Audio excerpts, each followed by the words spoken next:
ये जो तस्वीरें देख रहे हैं आप, इस तस्वीरों में कुछ जलता हुआ दिख रहा है, लेकिन बहुत बड़ा। और ये कुछ ऐसा है जिसने पूरे यूरोप को हिला कर रख दिया है। रोज $10 मिलियन का ये जलता है और ये रूस की तरफ से है। जानेंगे क्या कर रहा है रूस यहाँ पर। तो वहीं दूसरी तरफ ब्रिक्स में बड़ा खेल हो गया है। रूस और भारत ने सबसे बड़े खेल को अंजाम दे दिया है। एशिया में मच गई है हलचल। जानेंगे क्या है मामला, आइए जानते हैं इन खबरों को विस्तार से। ये जो चैन देख रहे हैं ना, ये है गैस पाइपलाइन का चैन। और ये गैस पाइपलाइन का चैन रूस से निकल कर जाता है जर्मनी से लेकर स्वीडन, नॉर्वे, डेनमार्क, कई यूरोपीय देशों में। और इसमें से सबसे ज्यादा महत्वपूर्ण है नॉर्थ स्ट्रीम। जो ये हरे रंग की आपको लाइन दिख रही है, ये नॉर्थ स्ट्रीम 1 है और जो डॉटेड लाइन है वो नॉर्थ स्ट्रीम 2 है। अब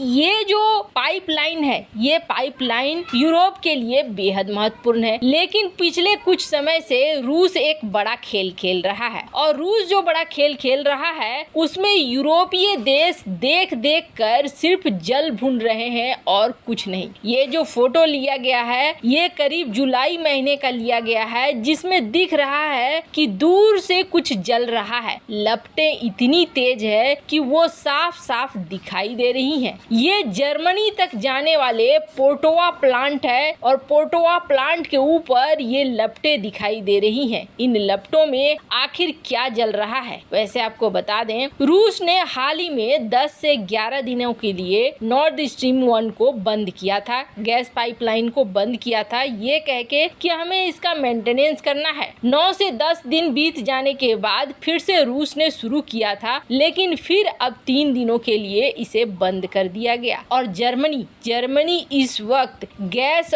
के मामले में हाहाकार मचा हुआ है। एक तो गर्मी ने तबाह कर रखा है, ऊपर से आने वाले ठंड में यूरोपीय देश अच्छे से जानते हैं कि रूस यहाँ पर गैस की सप्लाई करेगा बंद, ताकि यूरोपीय देश घुटनों पर आए और रूस की माने। पर इन सब के बीच में रूस ने अभी से ही खेल करना शुरू कर दिया है और जर्मनी बस देखकर जल भून रहा है। दरअसल ये एक सैटेलाइट इमेज है, जिस इमेज में रेखांकित करके दिखाया गया है इस प्लांट को। इस प्लांट में रोज गैस जल रहे हैं और ये जितने गैस जल रहे हैं, रोज $10 मिलियन के गैस जलाए जा रहे हैं, बर्बाद किए जा रहे हैं। आखिर रूस ऐसा क्यों कर रहा है? ये गैस पाइपलाइन भी उसका है और ये गैस भी उसका है। तो ये जो करीब माना जा रहा है 4.34 मिलियन क्यूबिक मीटर की गैस है, जो हर दिन जलती है और हर दिन ये निकल कर सामने आता है कि यहाँ पर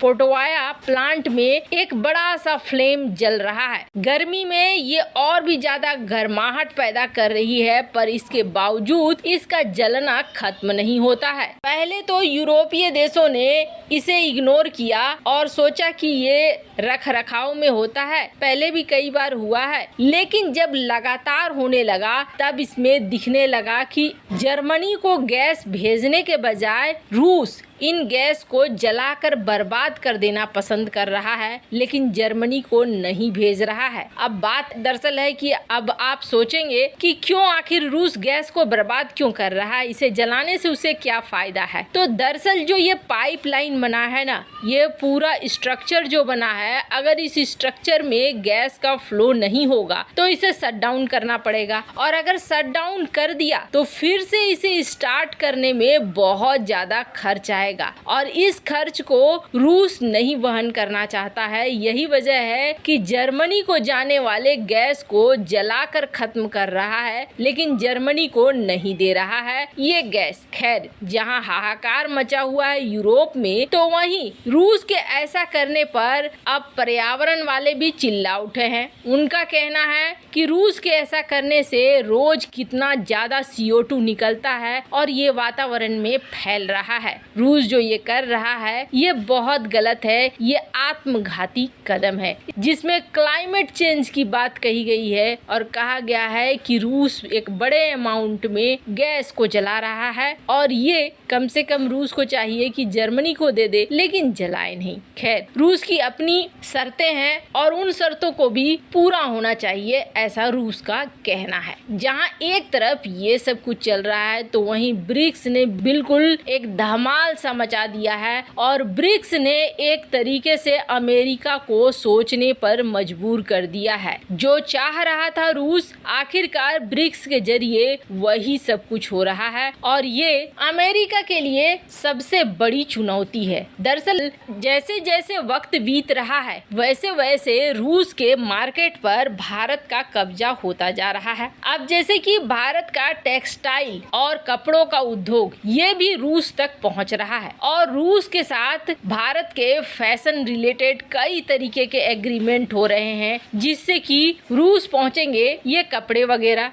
अब बात है कि दोनों के बीच व्यापार कैसे हो, तो इसके लिए रूस और भारत ने उपाय भी निकाल लिया और वो उपाय था एक नया पेमेंट का तरीका जिसमें रशियन मीर सिस्टम और भारत का रुपए सिस्टम अपनाया जाएगा, यानी कि दोनों की अपनी अपनी करेंसी में यहाँ पर व्यापार होगा। यहाँ तक तो फिर भी सब कुछ ठीक था और अमेरिका को ये लग रहा था कि चलो ये बात तो हो गई, भारत और रूस के बीच हो रही है और कोई बड़ी बात नहीं है। पर यहाँ पर अब ब्रिक्स ने एक बड़ा ऐलान कर दिया है और ब्रिक्स का ये ऐलान अमेरिका को भारी पड़ रहा है। दरअसल अब हो ये रहा है कि ब्रिक्स के अनुसार भारत और रूस ने एक रास्ता ढूंढ लिया है व्यापार का और ये रास्ता अब अमेरिकी डॉलर पर निर्भर नहीं करता है, यानी भारत और रूस अपने हिसाब से व्यापार करेंगे, अपनी करेंसी पर व्यापार करेंगे। पर चूंकि ब्रिक्स ये बात कह रहा है इसलिए कान खड़े हो रहे हैं। कान इसलिए खड़े हो रहे हैं क्योंकि ब्रिक्स का अपना एक बैंक है और वो बैंक है न्यू डेवलपमेंट बैंक।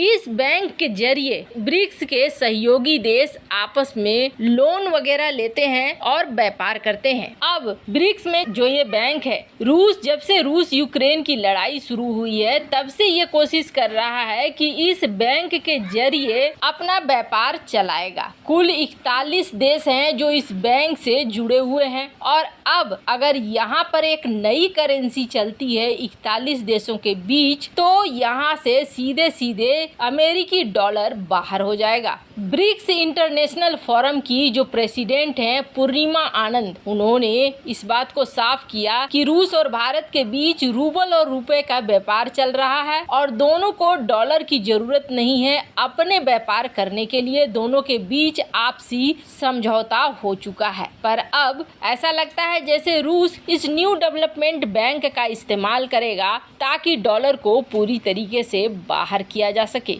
वैसे आपको क्या लगता है, रूस जो रास्ता अपना रहा है वो सही है या नहीं? कमेंट कर अपनी राय जरूर बताएं। जल्द मिलते हैं अगले वीडियो में नई खबर के साथ।